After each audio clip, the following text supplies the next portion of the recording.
Hello, my name is David Silver, and I'm a professor of environmental studies and a big fan of Black Mountain College.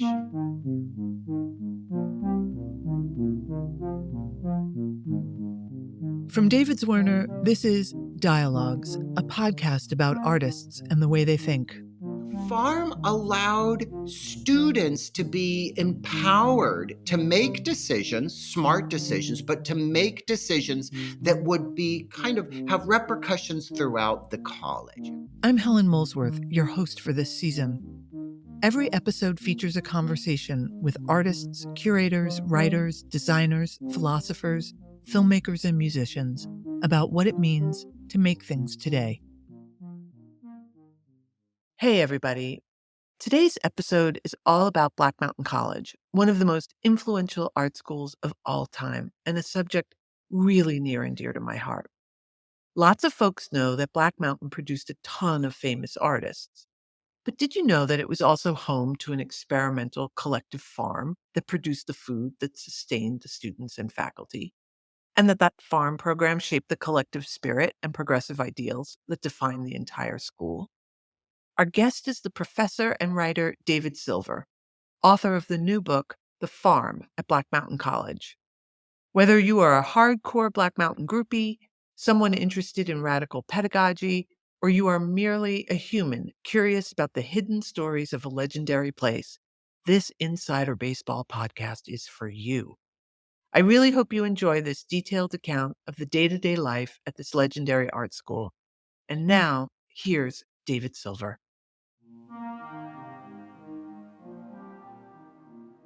Hey, everybody, I've got David Silver. Why don't we just start with the basics? Black Mountain College is legendary and mythic, largely because of what it did to change really the course of art in America and the course of art pedagogy in America. But you don't go to those places. You go to this part of the college, the farm and the work program. Why do you start there? Yeah, it's a great question, and it's so wonderful talking with you this morning. I come from a number of large universities, UCLA, University of Maryland, and I've always been just so tired of the way that the universities represent themselves by how many Nobel laureates they have and their wonderful quarterback. And it's always the same thing. And as a professor, I've been a professor for, almost 30 years now. I truly believe that the university or a college is only as strong as its students. And so when I look at a university, I do not look at it through the kind of the satellites and the stars. I look at it from just the common people, the students. And as it's impossible to not be persuaded by the stars at Black Mountain College. It's impossible. And I've relished in it and I've loved it. But I always felt that there was another story to be told. I always thought there were more people to be discussed. And when I first started studying Black Mountain College, I went straight to the archives, and the first folders I would take out were students. I wanted just students. I wanted to be immersed in the student experience. And almost every single interview, they would talk about Albert's incredible class. They would talk about sitting at the dining room, but they also talked about the farm. And they talked about the farm as a spot for growth, for personal growth, collective growth, and really contributing to the larger entity called Black Mountain College. By the time I'd read like 3 or 4 student interviews, I was hooked. I knew I just wanted to just focus on the farm. It's, quote, easy to write about the big guys, to track down the Rauschenberg material, to track down the material on Ruth Asawa. These people had foundations and careers, and they saved their papers, and they knew what to do. They had an idea that they would have a public life that would live on after their death. These are everyday people. What's the method? How did you get to write this book about these people whose names we literally don't know? Yeah, I'm standing on the shoulders of giants. I really am. I think early on, the first Black Mountain College historian, Martin Duberman, did about 80 interviews, I believe, and then Mary Emma Harris did about 200 interviews.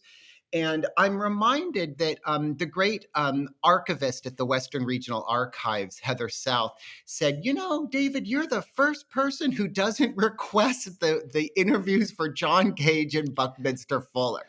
And my first method is just going through those interviews, and they are 20, 30, 40 pages of interviews with students. And so Right. that was the first method. The second one, though, is as you know so well, Helen, it's almost like everyone, including their dog who went to Black Mountain College, was profoundly moved. And so there are memoirs, there are short stories, there are unpublished journals, all kinds of stuff about students. And I think some people have looked through this, but they're usually looking for what the students say about Albers or what they say about Charles Olson. I, of course, am looking at what they think about the corn harvest or the soil. And so that's the second one, these memoirs. But then the third one are photographs. I Mm. I have I have spent literally weeks in the Western Regional Archives looking at those photographs, looking at who's doing what, and it tells an incredible story. The last one is that because the farm was such an important element of the economics of the college, and because the economics of the college was always on everyone's mind throughout the duration, that everything that happened in the farm had to be documented. It had to be justified. And so these materials, these primary sources, mostly in the budget documents of Ted Dreyer, was my personal gold mine. What do you think the role of the farm was at Black Mountain College? You've alluded to it already, both in terms of its economic history and its ability to survive, the college's ability to survive, but also pedagogically. What did it mean to the students? It was originally established and justified for two reasons: to save money for the college and to build community. And that's what they always justified it for. But there's a lot more going on. I call it the first kind of subversive side of the college. It was established by students. It was run by students, and students were often, if not always, giving the task to professors. And you can only imagine the kind of while Black Mountain College is this extraordinary learning environment, there were real hierarchies in the classroom, especially with Joseph Albers, especially with someone like Charles Olson. And I think that the farm allowed this kind of challenging of hierarchies where students were in charge. So I think Right. that challenging the hierarchies. The second challenging of hierarchies is at every step of the way they had women in leadership roles. Early on in the first debate about whether they should have a farm, a debate, by the way, that lasted for 3 weeks, the final question was, well, are we going to allow female students to plow? Within 2 weeks, all students, including female students, were plowing. Right. Okay. And so I feel that the farm allowed students to be empowered to make decisions, smart decisions, but to make decisions that would be kind of have repercussions throughout the college. I thought that was very powerful. The other thing is that you can have some very literal seeds of the farm that go into the college. For example, when Nat French made his first chicken coop, in within about a month of or 2 months of starting the college, and then later on with his masterpiece, the pig pen, that was the beginning of the build program. So I strongly believe that the farm started the build program. When also Nat French started to organize teams of students, faculty, and faculty families to do tasks on the farm, he was starting the work program. Right. The third thing, which is a little bit more obscure, is this 3 week debate about do we have a farm or not a farm. I believe that is the source of decision making at Black Mountain College. To Mm. have the patience to build consensus if it's going to take a week, 2 weeks, 3 weeks. It also established what John Andrew Rice, one of the founders, would always say: Students can do whatever they want as long as it's justified and intelligent. And of course, Helen, I'm just missing the biggest one, which is the farm is where the college learned how to collaborate. Right. It's where they learned how to work together. And that working together, that collaboration, as you have said so perfectly, in both in the book and the exhibition, this is the main secret sauce of Black Mountain College. Their ability to collaborate. They learned that on the farm. It seems to me the farm was an outlet for a kind of person that wanted to be in community and wants to be in dialogue and wants to be making something, but doesn't have an outlet perhaps in the liberal arts or the sciences as such. Yeah, isn't that interesting? It's something I think about all of the time in today's world as a professor working with all kinds of students at my university, too. The farm allowed some of their less brilliant students to contribute significantly to the college. And you hear this from a number of students. There's a bunch of New Yorkers, a bunch of Boston students who almost dominated some of the discussions, and they weren't resentful for that dominance because they felt that the students were so intelligent, they were so well trained, and they'd learned about all of these authors previous to Black Mountain College. But those students who were not so well trained or were not so well gifted, they had an opportunity to actually contribute to the college. And those early years, especially the 30s, but also the 40s during the war, I think contribution was the main currency. What are you giving? How are you growing yourself? But also, what are you giving to the college? Mm, And I think that some of us, we kind of think about those incredible paintings in the dining room or readings, but I would also throw out working with Molly Gregory in the wood shop to create wooden plates for the rest of the college, or creating a milk parlor, or building the corn silos. That contribution, which is really what all of us want in our communities, to contribute to the larger good and to be acknowledged, our contributions acknowledged. right. I think it was essential for all students, but especially students who were not fitting in perfectly in the classroom. One of the things I really love about the book, David, is for all of your emphasis on the communal and community, you also are a great storyteller. Hmm. And the first line of your book is, "Without Nan Chapin, there is no Black Mountain College." And I thought, I wrote a big ass book on Black Mountain College, and I have never heard the word Nan Chapin. So you had me. You had me at Nan Chapin, but I wonder if you wouldn't mind telling us a story about Nan Chapin. Well, Nan Chapin is just one of my sheroes. She's just the best. For your listeners, before Black Mountain College, about 85-90% of the original faculty and students came from a college named Rollins College in Florida.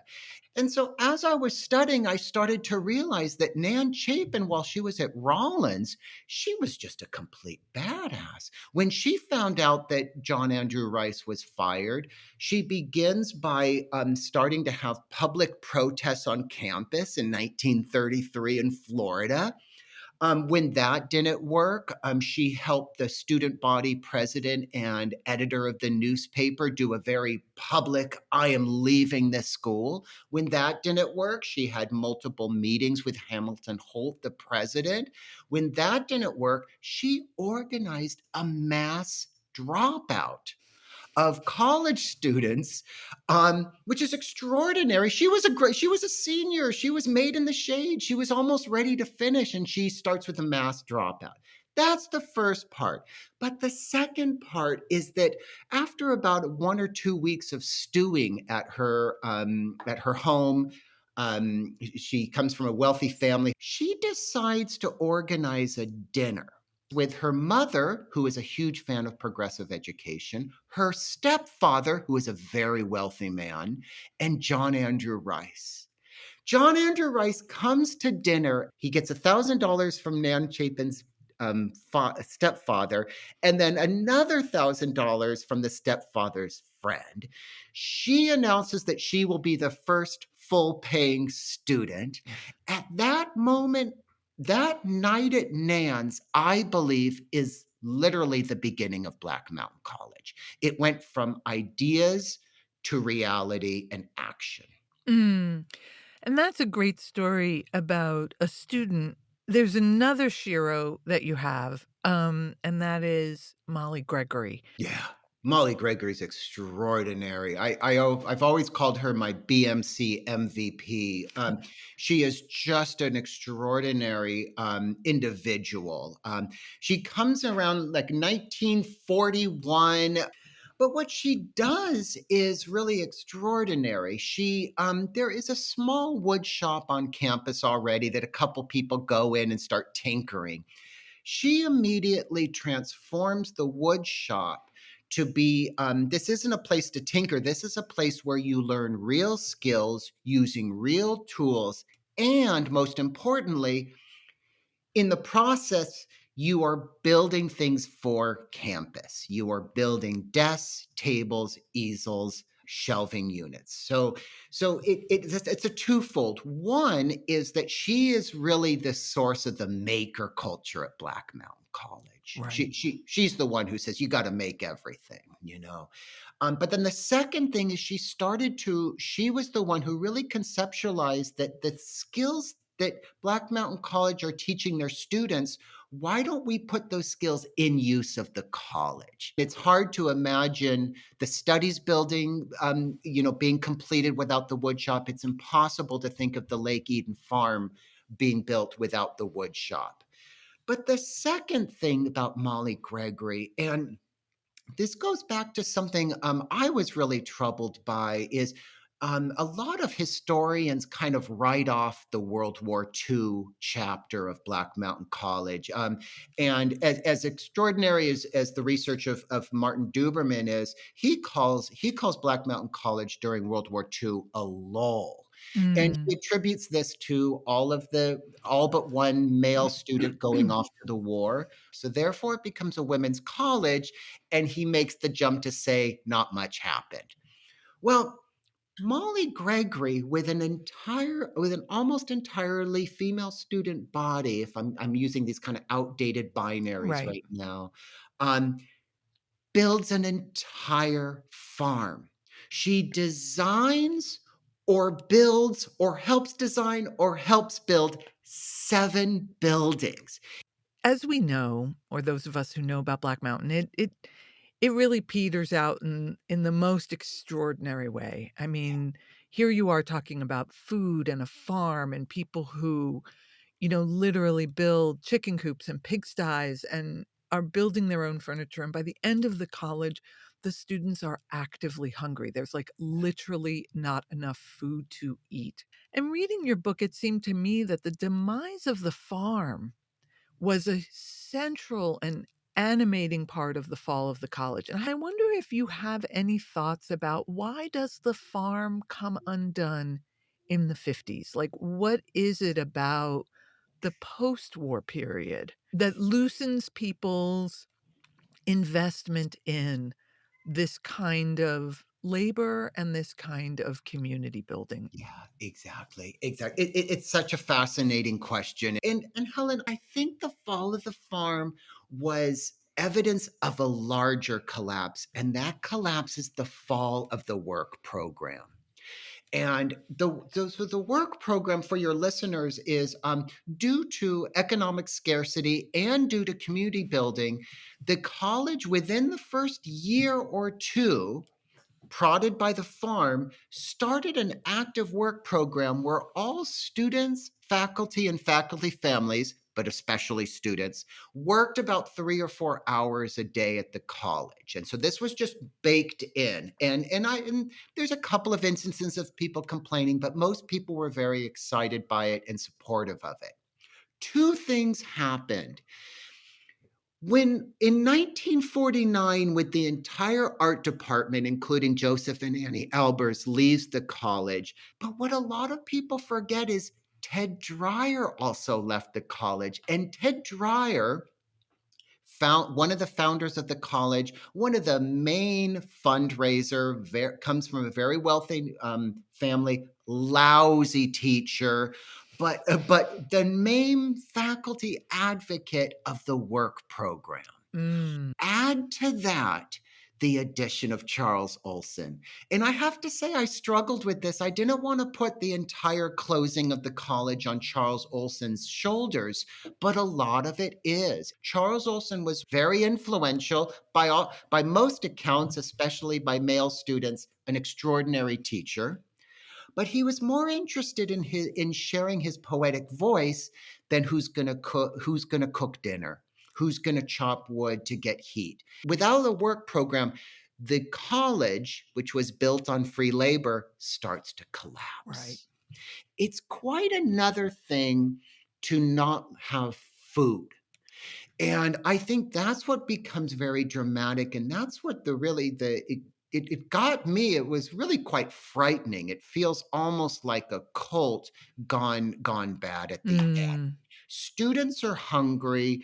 They start to pair up and in small groups start to have food co-ops. They start to forage for food, and most importantly, they just go into Black Mountain, start stealing food.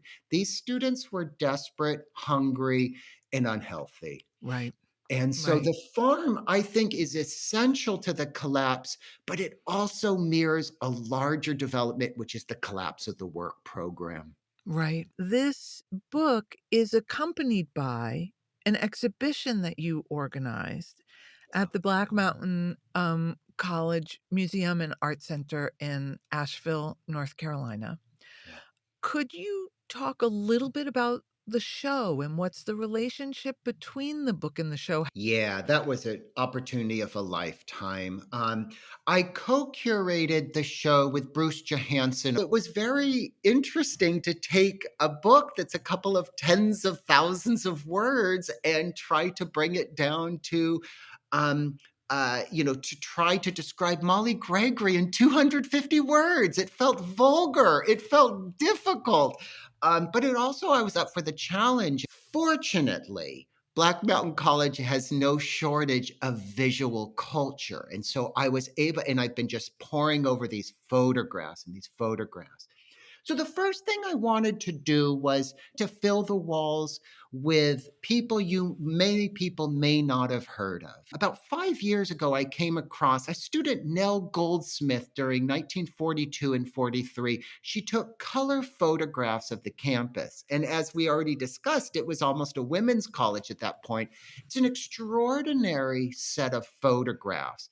And I wanted to celebrate those photographs because not only to see what the colleges it looked like during that time, and also perhaps subtly to question what Martin Duberman meant when he said it was a lull. I see a very well functional college right there. But I also wanted to kind of highlight that this is the renaissance of the farm.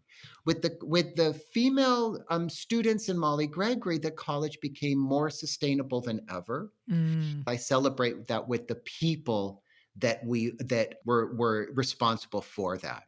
The last thing that I was really excited by is just as I've tried to kind of decenter some of the famous folks with everyday students and staff at the college, I thought it might be interesting to see if I could do an exhibition on the animals at Black Mountain College. And when I first told this to Helen, I when I love you so much, David. it is so mutual. It is so mutual. When I first mentioned this about 2 years ago at the Western Regional Archives to Heather South, Heather and I laughed for probably like 3 or 4 minutes. I think I was gasping. But it was no joke. I was so touched by the integration of animals, both as a survival mechanism, as a source of art and poetry, and also a connection to nature. connection, a holistic connection that we are so missing today, of course. And so I started to look into my own archive. And, within one afternoon, I think I had something like 50 photographs of animals, from Amazing. chickens to ducks to cows to Ted Trier Jr.'s pet goat. And so when you go to Asheville and go to the Black Mountain College Museum, you will see an entire wall. It's about 10 feet tall, 10 feet wide, of the animals at Black Mountain College. David, I am so glad you came on the podcast today. We are now so lucky to have this book as part of the really ongoing work on this amazing institution called Black Mountain College. Thank you, David, so much. Thank you so much, Helen. And it's just also what a thrill to have this conversation. Thank you. Thank you. Dialogues is produced by David Zwirner.